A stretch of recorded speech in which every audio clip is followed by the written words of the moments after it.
a trouvé une femme, a trouvé le trésor. Mesdames et messieurs, bonsoir. Nous sommes à ICC Cotonou. Nous avons l'honneur, la joie, la grâce d'avoir avec nous notre maman Maud Castanou. Madame, bonsoir. Bonsoir Nadège. C'est vraiment beaucoup de bonheur pour moi de vous avoir sur ce plateau.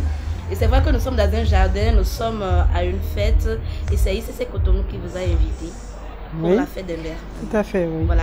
Et nous y sommes actuellement et nous en avons profité malgré votre fatigue pour discuter un instant avec vous. Merci beaucoup de nous avoir accordé ce moment-là.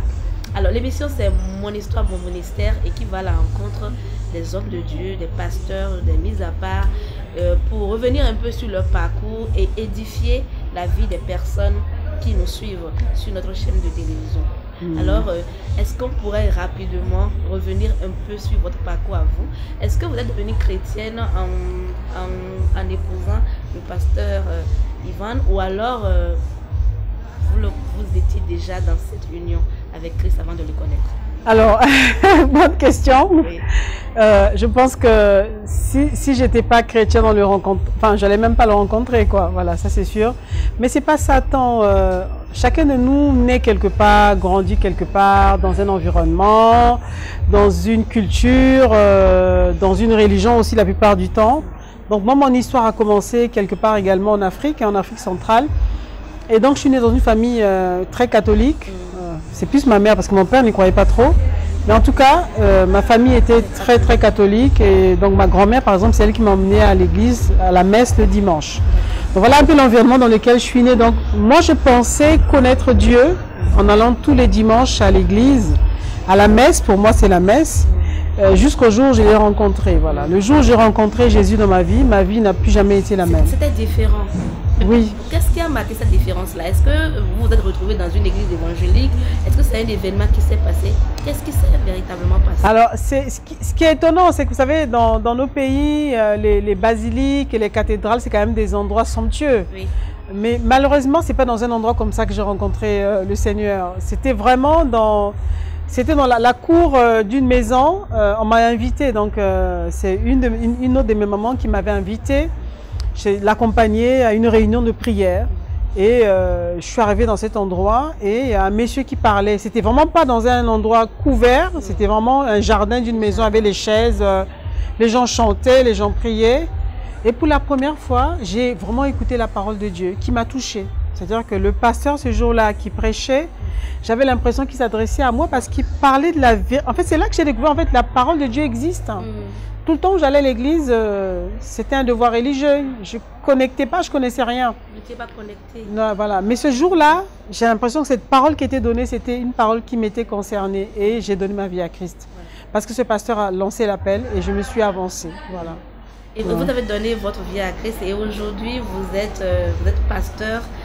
Quelle est la responsabilité, surtout quand on est une femme, d'être berger ou bergère de chrétiens, mais aussi d'être l'épouse de l'homme qui a cette responsabilité d'être le père spirituel de millions de personnes? Alors là, quelle est la responsabilité? Bon, je ne sais pas quelle responsabilité. Là, moi, je pense que oui, on a une responsabilité quand on conduit un troupeau, mais on a surtout un devoir d'enfant de Dieu de faire ce que Dieu attend de nous. Moi, c'est comme ça que je vois les choses, c'est-à-dire que je ne fais pas les choses parce que je suis l'épouse. Là, c'est un autre rôle. Épouse de Ivan Castanou, c'est un autre rôle, mais en tant qu'enfant de Dieu, servante de Dieu, par rapport au peuple de Dieu, moi j'ai mes devoirs. Je dois faire ce que Dieu me demande de faire. Donc là, évidemment, c'est une vie. Donc je sers le Seigneur, j'encourage et je prends au sérieux la mission que Dieu m'a donnée d'aller partout dans le monde entier annoncer la bonne nouvelle. C'est d'ailleurs ce qui m'a emmené à Cotonou ici ce week-end. Voilà, je suis venue pour 48 heures du coup. 48 heures chrono. Chrono, voilà, pour venir annoncer la bonne nouvelle. Et nous l'avons véritablement reçu. Je voudrais que vous puissiez adresser, regardez dans votre caméra, adresser un message à tout le corps de Christ qui vous suit à travers les réseaux sociaux, qui vous suit sur les chaînes de télévision. Vous nous impactez véritablement. Alors, le message que je vais adresser à pas seulement le corps de Christ, mais à tout homme ou toute femme qui m'écoute aujourd'hui. On est dans une semaine particulière où demain, en tout cas dans le monde francophone, on va fêter la fête des mères. Mais s'il y a un message que je vais donner à tous ceux ou toutes celles qui m'écoutent, juste en fait, je constate une chose, c'est que les temps sont mauvais en fait. Les choses passent vite, les choses vont très vite, à une vitesse où on a du mal justement à contrôler un peu le rythme de la vie. Mais est-ce que toi qui m'écoutes aujourd'hui, tu as pris le temps de faire un bilan de ta vie? De t'arrêter un moment, le monde passe, ça va vite. Hier, on n'entendait pas parler d'Internet, on n'entendait pas parler des téléphones portables. Aujourd'hui, tout est accessible, tout va vite. On a accès à l'information à une vitesse grand V, mais à tout et n'importe quoi aussi en même temps. Hein. Ce n'est pas forcément l'information pure qui peut nous construire, enfin, qui peut nous apporter quelque chose, mais aussi à tout type de choses qui peuvent détruire l'homme. Ce serait bien, on ne vit pas sur Terre juste, on n'est pas là sur la Terre juste pour passer en fait. Chaque homme, chaque femme a été créé pour un but. Et toi qui m'écoutes, si tu n'as pas encore rencontré Dieu, qui est capable de te rappeler, de te dire ce pourquoi il t'a créé, quel est le but pour lequel il t'a mis sur la terre, qu'est-ce qu'il attend de toi que tu fasses, en tout cas, cherche à le rencontrer. Moi, je sais que j'ai rencontré ce Dieu, mais à travers Jésus-Christ, parce que l'homme, tous les hommes sur la terre, ce sont des créatures de Dieu, voilà. Contrairement à ce qu'on entend dire dans les médias, nous irons tous au paradis. Enfin, il y a une chanson comme ça en France, hein, que les gens citent, on ira tous au paradis. En fait, c'est un mensonge, c'est pas vrai. Voilà, en fait, contrairement à ce que les gens peuvent dire, tous les hommes sur la terre sont des créatures de Dieu, mais il ne faut pas rester au stade de créature, il faut devenir enfant de Dieu.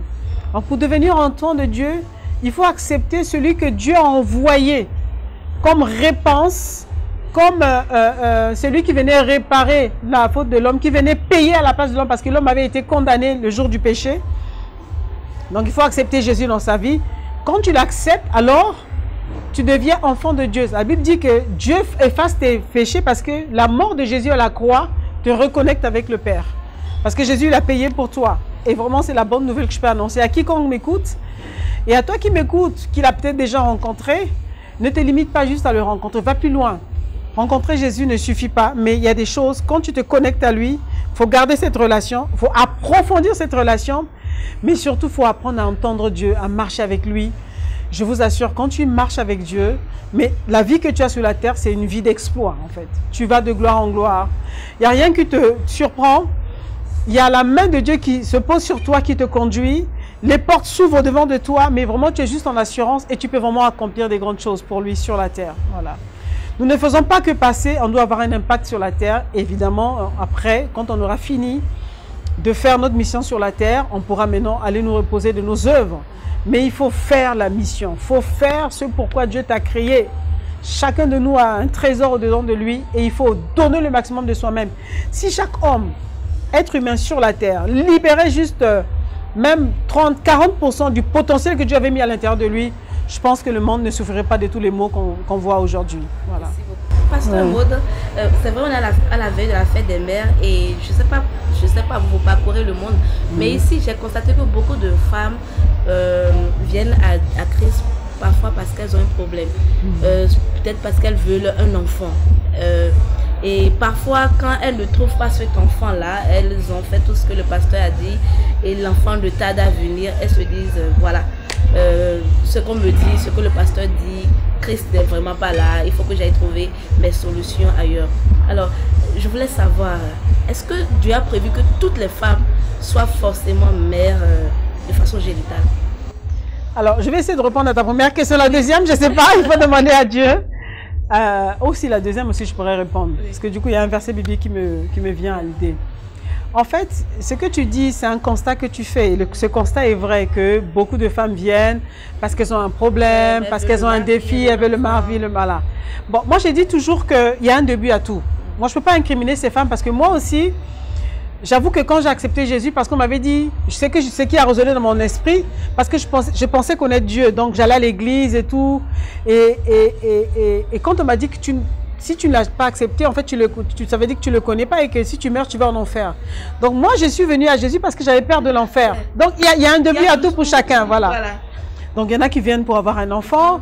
C'est pas mauvais. Le problème, c'est que c'est juste un accès, une porte. Maintenant, quand on rentre, moi, ma prière, c'est qu'on ne doit pas se limiter aux besoins qui nous a conduits vers lui.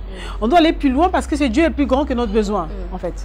C'est ce que j'ai expérimenté. Au départ, c'était par rapport à l'enfer que je ne voulais pas vivre, mais surtout, j'ai découvert, mais j'avais tout intérêt à le connaître. En fait, j'avais tout à gagner, en fait. J'étais jeune, j'avais 18 ans, mais j'ai dit, mais mince, le jour où je l'ai rencontré, parce qu'il y a des femmes qui viennent, mais qui ne le rencontrent pas. Oui. Il y a des gens qui fréquentent des églises, mais qui n'ont pas de relation avec Dieu, qui ne l'ont jamais rencontré, en fait, qui viennent, qui pratiquent une religion, en fait, qui viennent, on leur demande de prier, prient, donc elles prient pour avoir l'enfant, mais il n'y a pas cette rencontre avec Jésus. Donc cette rencontre est primordiale, parce que quand on l'a rencontré, il y a quelque chose qui se passe dans son cœur, voilà. Toutes les raisons pour lesquelles on l'avait suivi, je pense que tout tombe à terre, parce qu'en fait, on a rencontré le grand Dieu, celui qui nous aime, et notre vie change, quoi, voilà. On ne peut plus se limiter juste à ce besoin. À un besoin. Voilà, donc pour ces femmes-là, je demande, ne regardez pas trop votre besoin. Dieu est plus grand que ce besoin-là.